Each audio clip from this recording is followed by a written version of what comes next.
Today on this episode, we're going to try and get that motor put together and put back in the car.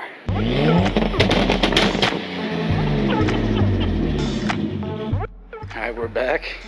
I'm going to explain that in a second. But Robbie showed up to pick up a jack and is helping us set timing before he leaves, because he's a champ. Because God knows I would never have been able to do this myself. I don't know enough about this whole job. I know it's easy, but it's actually been really tough to crank. Agree? Yeah, like it was really hard to crank, and I just don't have the physical strength for it. Am I holding this thing still? Yeah. Or trying to anyway? It's the one good thing about having so much body mass is I can just put my foot there, and then we're good. The key thing is we now have this top dead center. Where we left off last time was that we couldn't figure out the timing, and we just wanted to get the engine bay emptied out and cleared up. So, while he's getting that off, I'll explain the headers. These are Skunk 2 Alphas, actual Skunk 2s. These fit perfectly. And the reason why we were having issues getting headers is because we found out that this, or maybe the whole block, but more specifically this, is an Orthia head. Orthia? Orthia? What he said. That's what this came out of. That's why these look very different. That's why this is all nice, shiny, and clean. It again could be that the whole thing came out of one, but as far as we can tell, at least the head came out of one, because that's like nice, new, ported size, everything. So, with that said, this all mounts up and mates perfectly. I have a gasket, I just gotta find it. It's in one of the many boxes back there. But we're finally, it's starting to look like an engine now, guys. Like actually running engine. Because Ian remembers the struggle. Like a glove. Like a glove. Got it all in timing after how many hours? 2 hours sitting here cranking on it. Ian and Josh, once again, saving the day. Now we just got to get the good old, this belt put back on. Get the valve cover and the timing covers put back on, and then at least that half the job will be done. Then we can move over to here, get this bolted on, and then I think it's time to take that off the hoist and then try and put the clutch on. Something like that. I don't see why not. What do you think, big man? Sure. Sure? It's like I don't know what's happening anymore. And they just, they look so good. I hope they sound good. Getting the intake side on now. We're gonna try and maybe get the clutch stuff done before we're done for the night and come back tomorrow. That way tomorrow we can literally put the two together. Go get rid of the nasty D series chilling behind Cameron somewhere.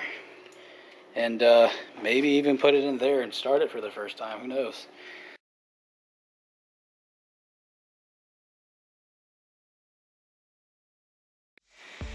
So it's the next day. I've been working out here for probably about an hour or two, just getting some stuff done on the side. We are currently trying to get the transmission off the D-Series. Earlier I got a bunch of the actual transmission bolts out because we needed them to bolt up this one to the new one. Now we're going to do the dumb thing and break a transmission off while it's hanging in the air. Have at it, sir. Alrighty.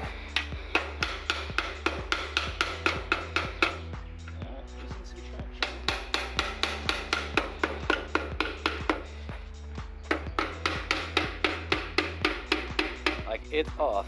It's just fighting its tooth and nail to come out. Yeah, I gotta get it in over here actually. Got our friend's tire there to try and catch it.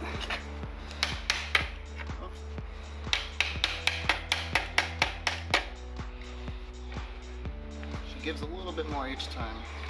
Yep. Come on. Alright. Yes. Whew. Timing was everything on that. After a bit of working and doing some stuff, there were some guys doing some yard work over here. We are now at the point where we can actually pull him off of the stand and set him on the tire. That way we can try and shimmy this freshly cleaned trans on to the back of that engine. The reason why we're taking it off the stand is so we can actually get the flywheel off. The flywheel that's on there is from an automatic, and we want the nice shiny manual flywheel and clutch pack, which is sitting on the desk behind the car.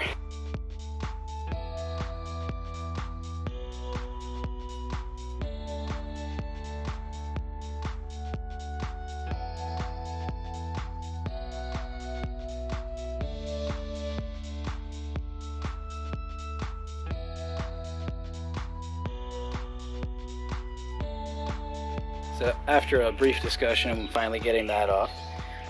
We have a new one of these, but it's not leaking, so going with our friend's recommendation, we're not gonna pull it out, not gonna go through all that mess because it is tight. There's no leaks, there's no visible signs of issues, so I'm gonna move on, go get the new flywheel prepped at least, since that's it right there. Oh, Just gotta clean it up. old and busted, new hotness. Old and busted, new hotness. Ian's 240, my car. He's not here to defend himself. I like the Men in Black reference. There you go. Right now we're just having Josh clean up the flywheel and take off all of the nasty sealant that's on it, so that when we go to put the clutch on, it'll actually bolt up and mate up to it and not slip for 12 years and actually seat correctly, so we don't have issues. So that's what he's up to now. We just looked up the torque specs, so we'll be able to actually put the flywheel on and possibly even get the rest of the trans bolted up tonight, because it looks like our clutch fork will work. So yeah, the fun part. So it's been a few days since the last time we were out here, and as you guys saw, we were trying to figure out what to do with the flywheel and whatnot, and as we were torquing them down, one of them decided to be a naughty boy. Actually, two of them did. So unfortunately, we had to go get some new bolts. We also found out, like in conjunction to this, we found out that you don't want to use the automatic transmission bolts because they will actually, they're not as strong as the manual ones. Even if they are the same length or something similar, they're not good enough. So with that said, we went to Honda and got ourselves a fresh new set. These are manual bolts. They all say 23 on them, like they should. Cool fun fact, if the bolts don't say 23, they're not the right ones. So always remember LeBron James or Michael Jordan, whichever one, whatever generation of basketball you were part of, that's how you remember them. And on the flywheel now that we have the right bolts, now we should be able to actually like go forth and conquer with this thing. Because with the other bolts, we ran the risk of damage to us. So with these, should be good. We're just getting it on right now. That way we can put some thread locker on this and then send it home. The new clutch kit. Oh, this is from competition. This actually looks really good. I mean, it's semi-metallic, so it's got that kind of rusty-ish color to it. Like I said, comp clutch. This is supposed to be like an OEM plus, so this will be a lot more grip for our flywheel, and also will be beneficial for the racing trans that's going in it, because it'll take a lot more abuse. So the fun part is now getting that all bolted together. We've already cleaned the flywheel off, so yeah, it's the other stressful job. We got the flywheel on, it's good, it's torque to spec, nothing got maxed, nothing got wrecked, so that's set, and I really don't want to touch that ever again. That is a job I don't enjoy. Even if I was just like holding the pole, it's the stress of, oh god, we could strip this. So now it's a fun job. You ready, Ian? Yep. Alright, let's do this.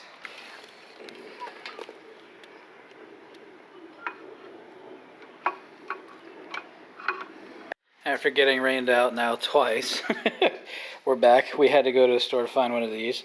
This is a 12.10 mil. You'll need this to put the actual clutch pressure plate on to help finish up putting on the clutch. If I didn't mention it before, those are 17 mil bolts to hold the flywheel on that are 12 point. This is a 10 mil to hold on the pressure plate. After so much struggle, after so many tools bought, Ian, we now have a trans, and it's bolted straight to the B20 for the camera. Yes. Alright, so it's been almost a week since the last time I picked up this camera and we started working on this car. We had a slight issue where some of our hardware didn't line up and whatnot. But the main thing is that we now are set to put the engine in the car at least. One of the things we were missing was that starter right there. We didn't have the correct starter for the car. B series do in fact come with a larger starter than a D series. Another piece that was missing was this T bracket. Yes, that is what this is called. So if you're like me and didn't know what it's called, now you don't. To show the difference between the two, this is a B series T bracket. This is a D series T bracket. I'm not just comparing like, oh, nice shiny and old busted thing. It's more of look at the difference in the bolt locations, how big they are, where they go. This is considerably larger, made for a longer piece, so that this can then mate to that mount in the back of the engine bay, so we can actually loop it all together and put our engine in the car. Better done with friends. I'm doing it solo because I am impatient. I got it.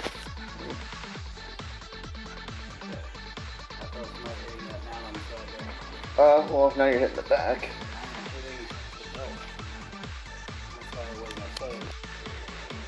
After what felt like an hour of work, it's in. It's just now we got to sit there and get this mount figured out, because we have to get this all to line up, and I need this bolted in all the way because we had to pull them out in order to get it in there. It was a process, I gotta say, but our gold top B20Z is definitely in there, and all the people that said it was going to be really tall were not wrong, and it's not even down yet. So yeah, I'm a little concerned, but otherwise, yeah, it's in there. We just gotta find, again, another one of those, and then we gotta get the correct castle looking nuts for that guy. Motor's in, mounts bolted up. Huge shout out to him for helping me get one of those bolts loose, because this guy just did not want to play ball. Headers are now on. We use the other ones just to mate things up, mock things up, and then we got him plugged in through the bottom there. Now we're just figuring out the tedious and annoying part, Josh's favorite. Right? What time is it now, bro? I didn't even bother to check the phone. 9:27. Here's where we stand. This is where we're gonna end our video. It's in, it's mounted, it's not going anywhere. We just gotta figure out the axle on this side is having issues fitting. The axle on this side fit fine. We just gotta figure out why or how to get the strut off of this side so we can flip it around. We have it on backwards. Long story. This guy's on here. I was freaking out before if it was gonna actually work or not, and it looks like it will. So that's a plus. We know what to do with the wiring. We know what to do with the hoses. We just gotta figure out. Just gotta do some research. Gotta do some R&D next week. Figure out what that plug is, how to get that to work, and all that jazz. Extend, what was it, two plugs, and figure out how to get our IAT wired in. That's that white dude in the far corner over there. And yeah, we'll have, that's a roach harness. Anyway, we'll have a B series inside of a D series, and there is one issue. Do you want to demonstrate this? So it's kind of girthy here, but if you look from this angle, probably gonna hit the hood. Yeah, just a lot. So we're gonna have to figure that one out. But otherwise, thank you all for watching and sticking with us on this project, because there have been days where both of us have been sitting here going, why are we doing this again? I'll say it for him. All right, I will unashamedly admit that there have been days where at least even I am like, this is such an ambitious project, but it will be good, it will be fast, and it will be fun to drive. We just got to get it to the position to drive. So with that said, thank you all for watching. God bless you guys, and we'll see you next week. Peace.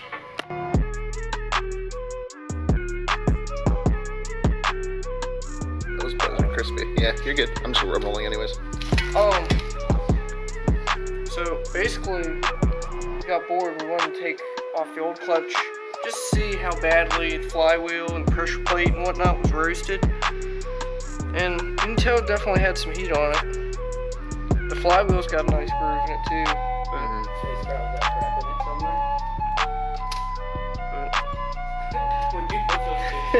It's just like, Yep. oh yeah.